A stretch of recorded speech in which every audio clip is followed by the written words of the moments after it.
quan chả cam thì chả bốc ở đấy cỏ lâu bác bán bên nào rồi bán lấy mong bán tộc tam wow tộc ta muối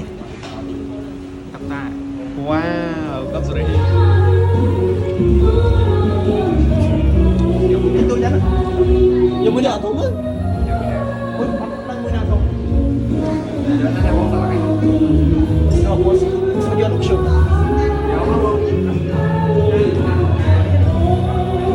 cái này siêu đấy